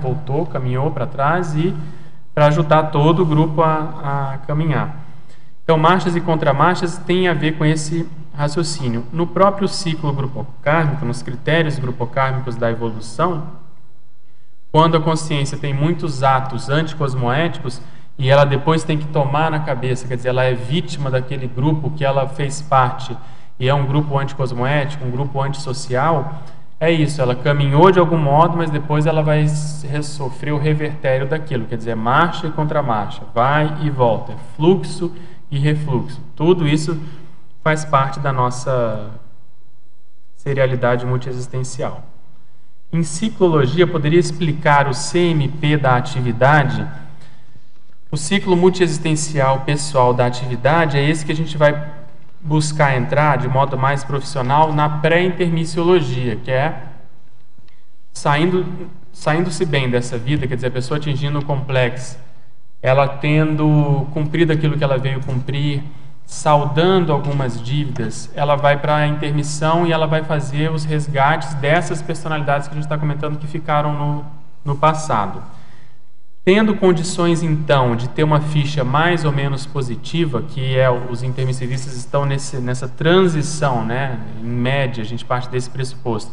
Já estão começando a virar, a ficha já está 51% mais positiva, mas precisa dar aquele desafogo maior, e a próxima intermissão vai ajudar nisso, a pessoa já fica apta a entrar nesse processo da atividade. O que é isso na prática? Ela fica disponível para o maximecanismo multidimensional e interassistencial. Então, os amparadores vão falar, não, você, com o seu temperamento, com o seu know-how, baseado nas experiências que você teve naquela vida, com aquele fulano, com aquele grupo, com aquele trafor que você desenvolveu, você preenche os quesitos ou o perfil ideal para fazer aquele trabalho naquele país junto com aquele povo. Então, a pessoa, ela fica de fato uma mini peça, ela não está mais preocupada com o caso só pessoal, com a ficha pessoal, com os débitos pessoais. Ela já está entrando no processo, na prática, do grupo para o polikarma, quer dizer, ela já está interessada em trazer o grupo todo para frente, fazer o grupo todo caminhar mais rápido. Então, uma das coisas que mais caracteriza o CMP da atividade é o chamado egocídio. A pessoa já para de reclamar, já não pede mais para si. Ela já não escolhe, não, eu quero nascer, por exemplo, lá num país fora de série, que tem uma educação muito boa, porque eu vou ter uma qualidade de vida ótima, vai ser uma vida super tranquila. Ela já não pensa mais assim, ela pensa no que precisar fazer, ela topa e assume a parada. Comigo acontece sempre de, ao me deitar, ocorrerem flashes retrocognitivos, e é interessante que são sempre em preto e branco. Isso seria uma retrocognição vígil ou não? Pode ser, vai depender muito da temática. Se você ainda está na vigília, quer dizer, você se deitou, mas você não dormiu ainda. Isso pode caracterizar. Agora, talvez valesse a pena você pesquisar se não são retrocognições hipnagógicas, que é justamente nessa transição do ato de dormir a uma descoincidência maior e a gente tende a ter mais fenômenos de um modo geral. A vígio, propriamente dita, é quando você está atuando com alguém e aquilo tudo realmente muda de conformação. Mas tem uma íntima relação, sim. Agora, qual será a causa de ser em preto e branco? Isso é uma condição que às vezes deve ter uma raiz que valesse a pena a gente pesquisar. Em Fatologia, página 1, linha 1, a retrocognição vígil seria extrapolação parapsíquica? Pode ser. Alguns meses antes de conhecer a Conscienciologia, tive extrapolação em atendimento do Dr. Fritz, em Minas Gerais, que foi divisor de águas para mim. Fiquei muito impressionada, sobretudo com os pensamentos que me foram transmitidos. Poderia interpretar que tal fato ilustra retrocognição vígil, possivelmente de curso intermissivo, ou será que captei ali algo do holopensene local? Acho que as duas coisas. Tem que ver se essa experiência que você teve foi de uma retrocognição extrafísica, intermissiva. O que nós estamos chamando de retrocognição aqui é realmente uma vivência retrocognitiva mesmo, não é aquela sensação só. É, como eu falei, tudo muda, você se vê em outro ambiente, você se vê falando de um modo completamente diferente, com uma encenação, um holopensene bem diferente. Então, provavelmente ali você entrou no clima do holopensene local, deve ter tido assistência, obviamente, de amparadores, e você fez o quê? Uma recuperação de cons do processo intermissivo. Isso tudo ao longo da vigília física. Então, deve ter sido essa retrocognição intermissiva e misturada com o processo. Todos os fenômenos, quando a gente estuda, é bom lembrar, a gente classifica. Retrocognição, clarividência, sincronicidade, pré-cognição, mas na prática existe uma interseção muito forte, né? Existe uma co-participação muito grande de um fenômeno com o outro. Então vale a pena você pesquisar se não é isso que pode ter acontecido. Ela pergunta também, fatologia sexta linha, por gentileza explicar sobre a intrafisicalidade, exigindo e impondo repetições, automatismos e protocolos capazes de fixar a paramemória de longuíssimo prazo. A gente comentou isso aqui no seguinte sentido: é saber tirar partido da vida humana, porque a vida humana ela é enfadonha, ela é repetitiva, ela é batopensênica, quer dizer, ela exige que você vá sempre no banheiro, vá sempre dormir, sempre coloque a roupa, sempre tenha esses hábitos que são repetitivos e automáticos. Então isso muitas vezes, paradoxalmente, apesar de ser um processo intrafísico, ele pode desencadear fenômenos retrocognitivos, porque a pessoa se vê fazendo a mesma coisa, só que num ambiente totalmente diferente. Então você saber olhar para esses processos é que às vezes ajuda a desencadear fenômenos. Quer dizer, você se perguntar por que eu faço isso desse modo e não de outro. O modo, às vezes, até de se vestir. Eu fiz um verbete que chama hábito retrocognitivo, que a gente coloca, se não me engano, várias perguntas lá. Por que eu tenho a tendência, do modo como uma pessoa, por exemplo, se porta na mesa, do modo como uma pessoa bebe água, do modo como ela, às vezes, até se deita, enfim, o gosto que ela tem por certos aspectos. A marcha, a Cristiane está lembrando aqui, como que ela caminha, tem pessoas que caminham de modos completamente diferentes. Então, tudo isso tem uma raiz serexológica. Em paradoxologia, o paradoxo de as retrocognições poderem gerar neoverpons, a gente já comentou. Toda pesquisa retrocognitiva ela pode gerar neoconhecimentos, que é isso que a gente está fazendo aqui, porque são neoperspectivas que você coloca, são neoabordagens, são às vezes condições que ninguém tinha pensado antes, de juntar uma coisa com a outra, de fazer um enfoque diferente. Então tudo isso às vezes acontece. Em potencializadores, página 3, por favor, expandir os itens 2 e 4. Vamos lá. Item 2, aglutinação, a vivência lúcida da liderança atratora no contexto da Maxi Proex. O que é isso? Quando nós vamos assumindo determinada função na Maxi Proexis, função de liderança, a pessoa começa a chamar mais atenção para si, porque ela está em evidência, ela está em foco. Os holofotes intra e extrafísicos estão voltados para ela, para a manifestação dela. E o que acontece? A pessoa começa a aparecer muito e começa isso a reverberar, as energias vão reverberando e ela atrai com sims e com ciex afins à manifestação dela. Pessoas amigas, pessoas que têm interesse, pessoas, entre aspas, inimigas, que vão começar a tirar pedra na pessoa, criticar, meter o pau. Então isso faz uma atração do próprio Mater Pensene pessoal. E isso, obviamente, que se você está atraindo as pessoas com as quais você conviveu no passado, hoje, isso tende a desencadear a retrocognição. Você vai rever os afetos e desafetos do passado, intra e extrafisicamente. Então, por isso que é um potencializador do fenômeno da retrocognição vígio. E o 4, concentração, a vivência consciente da atenção dividida funcional. É isso que a gente estava comentando antes. Você tem o hábito de fazer certas coisas, mas se você se distancia um pouco e começa a perceber o modo como você faz aquilo, esse processo de você ter a atenção dividida, estou fazendo isso e olha como estou fazendo, o modo como eu estou fazendo, que é a chamada metapensenidade, você começa a criar ambiente paracerebralmente para você ter acesso à raiz que gerou aquilo, a causa daquele comportamento. Então, o tempo todo a gente tem que estar de olho nessa manifestação para você evitar entrar no condicionamento que a vida humana impõe. Então, por isso que a gente colocou a atenção dividida funcional. Quer dizer, você está sempre de olho nos porquês. Lá no 9º eu coloco lá embaixo, a partir do olhar serexológico, o urbi et orbi, que é exatamente isso. Você ter sempre o ponto de vista serexológico, quer dizer, por que com essa pessoa eu reajo dessa forma? Por que ela me causa essa impressão, assim ou assado? De onde veio isso? Antes de entrar no mérito, se é positivo ou negativo, é tentar ver da onde saiu isso, por que eu me manifesto dessa forma. Então a base toda é essa. Rosa, você queria falar aquela hora, eu te interrompi. Pode falar, por favor. Você fala que teve a retrocognição com flash vision, né? Houve assim algum momento que foi possível você ter uma continuação, mergulhar nesse flash? Existem experiências que são só flashes, que são essas desconexas, que você só se vê num contexto não...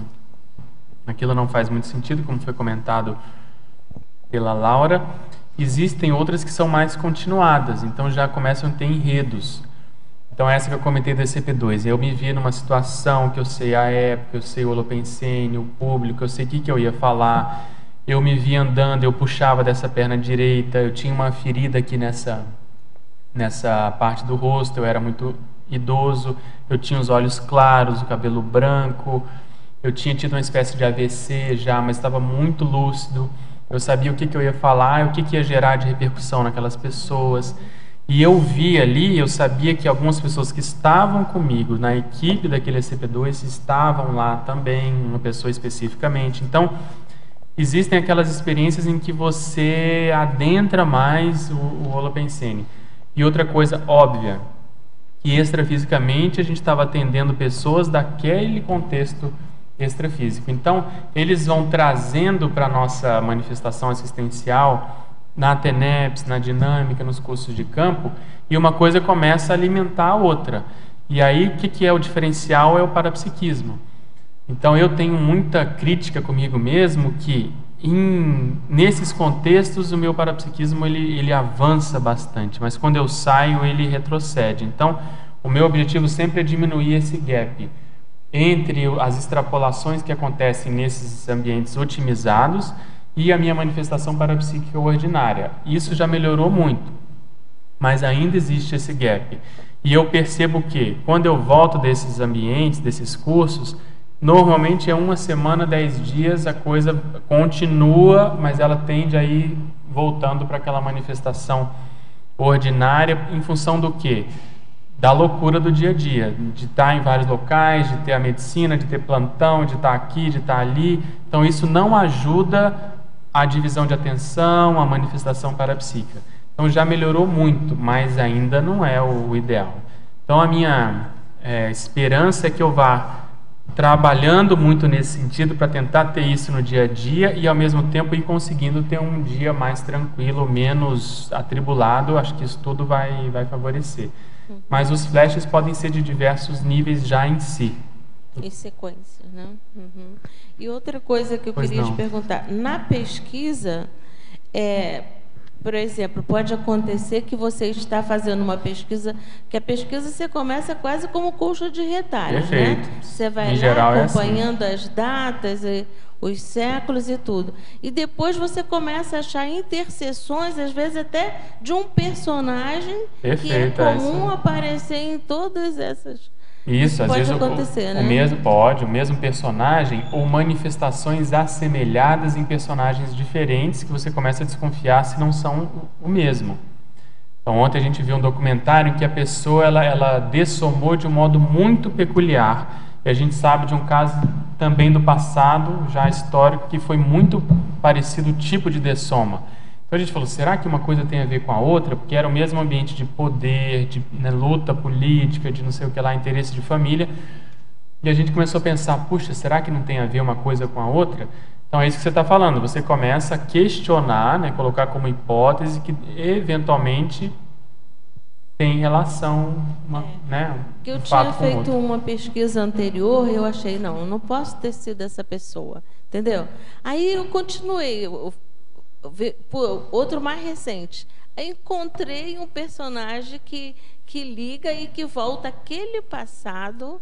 Aí eu fui dando continuidade, né? Interessante. Aí, começa a ter uma lógica, né? Então você vai questionando e vai vendo que há uma lógica, então você coloca como hipótese. Embora você fazendo pesquisas paralelas, né? Perfeito. Mas vai checando. Outra coisa que eu queria te perguntar, a questão da olorização, em relação a coincidências com pessoas do passado. Eu tenho assim muito essa sinalética, né? Vamos dizer. Sim. Pessoas que eu quase que tenho certeza que já estive com elas. Quando eu estou, vem um cheiro muito grande do passado. Eu não sei definir esse cheiro. Pode ser. Eu sei que é um cheiro diferente, um cheiro de coisa livro antiga, velho, pode ser. de coisa antiga, sabe? Pode ser. Então, você está o quê? Você está mapeando uma sinalética, você está dissecando e colocando como hipótese aquilo que a gente estava falando, que é uma sinalética retrocognitiva. Então, o que pode ajudar? Você fazer isso daqui para lá, quer dizer, a partir da sinalética, você vai dissecando e vendo as características, quando que acontece, com quem acontece, por que essa pessoa provavelmente participou do seu passado. E, por outro lado também, através da retrocognição, tentar confirmar a vida com essas pessoas. Porque aí você vai unir as duas coisas. E você fala, não, então eu acho que essa sinalética é fato, porque a minha retrocognição mostra que eu tive isso com essa pessoa assim assado, e hoje, por isso que está dando essa repercussão. Então, acho que é por aí mesmo. Tá, muito obrigada. Seria possível ter uma retrocognição vendo cenas da vida passada em formato de desenho animado? Isso é possível ou só a imaginação? Em geral, a retrocognição não te dá dúvidas. Ela pode até aparecer de um modo pictográfico diferente do que você está habituado, mas ainda não é o ideal. Ainda denota um nível de poluição imagística, quer dizer, pela própria imaginação. Uma marca ou cicatriz que a consciência traz no soma, nesta vida intrafísica, pode rememorar algum traço retroserexológico, retrobiográfico? Sim. Sem dúvida. A gente está estudando na Consecutivos para fazer um curso, a professora Rita está ajudando a gente, eu quero também mexer com isso, que é justamente a condição dos nevos congênitos, as marcas de nascença retrocognitivas ou serexológicas. Um exemplo que é muito comentado, positivo, é a dragona parapsíquica. Então, o que é isso? É um estigma, é uma marca no corpo que denota alguma iniciação do passado, no caso da dragona. Mas, às vezes, esse traço pode ser também, entre aspas, nosográfico, no sentido de, é muito comum, e o pesquisador Ian Stevenson trabalhou muito com essa frente, que é você ver o modo como a pessoa dessomou e aquela marca do passado. Então, tem pessoas que foram degoladas, que nascem com uma cicatriz aqui, uma marca de nascença, um sinal de nascença nessa região. A pessoa tomou um tiro, às vezes, na cabeça, a pessoa tomou um tiro no coração, nasce com uma cardiopatia. Então, tudo isso é fato, existe, e aí tem que ver a raiz. Por que dessa condição? Outra coisa, quanto menor o tempo intermissivo entre uma vida e outra, quanto menor, maiores as chances daquilo aparecer no novo corpo. Então, a gente vai ter uma frente de pesquisa muito grande nessa área, a gente quer mexer com isso. Eu já tive várias retrocognições na França, portanto, tenho certeza que vivi nesse país em outras existências. Meus pais eram baianos e eu não tenho simpatia pela Bahia. Conversei com o professor Valdo e ele me disse que tive o processo de escravatura nesse estado. Eu ia falar, porque eu te conheço e está na cara, né?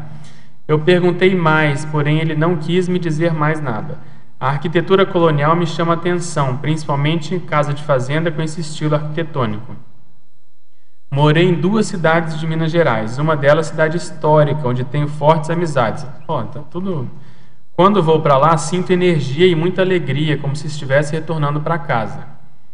Como faço para pesquisar a respeito de outras existências? Existe um curso na Consecutivos para identificar e ampliar o autoconhecimento a respeito? Sim. Eu acho que valeria a pena você pensar em 2, na identificação da retrosenha e num curso que a gente tem de imersão laboratorial retrocognitiva, em que a gente faz junto com a pessoa uma imersão num laboratório de retrocognições. Então, o seu caso ele é muito rico, até por causa da sua profissão. Eu acho que você não falou muito aqui, mas você tem que considerar nessa equação o que você faz hoje. Se não me engano, você mexe com turismo. Então, isso pode ter muita relação com isso, tudo que você comentou aí. E outra coisa, você às vezes assumindo essa vida na condição da escravidão, estudando a partir dela, ela é que vai te encaminhar para as outras que você está querendo, a partir do estudo dela. Isso foi o que aconteceu comigo. No começo eu estava querendo ter muito mais retrocognição do Littré, dessa vida mais recente. Mas eu tive poucas coisas, mais na infância e mais agora um pouco depois de saber da condição do Littré. Mas depois eu tive muito mais acesso a outras vidas mais antigas do que a vida do próprio Émile Littré na França também. Inclusive nós vamos estar indo para a França, a Consecutivos vai fazer uma excursão científica aí no mês de abril, porque a Comunicons quer fazer um documentário sobre o processo do Littré, as pesquisas retrocognitivas. Então, nós vamos estar indo lá 4 pesquisadores para justamente fazer essa imersão no Holopensene francês, tendo por base o processo do Littré, mas, obviamente, não só isso. A gente vai pesquisar outras personalidades consecutivas do nosso grupo, que a gente sabe que viveram na França, estão aqui hoje, para a gente poder ter mais dados, mais informações, para a gente poder ter mais chance de ter neo-verpons e pesquisar mais sobre o fenômeno da retrocognição. Então, essas pesquisas retrocognitivas de campo, lembrando do verbete da Eliana Manfroy, que falou sobre isso, elas ajudam muito a gente a tirar mais partido da mensagem do fenômeno, não só no nosso caso, mas como é a nossa intenção, mostrar para as pessoas como isso pode ser assistencial, de que partido que elas podem tirar a partir disso.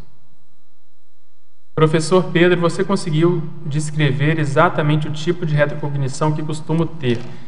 Quando acontece, é após o trabalho energético, ou não, mas sempre de olhos fechados, porém acordada.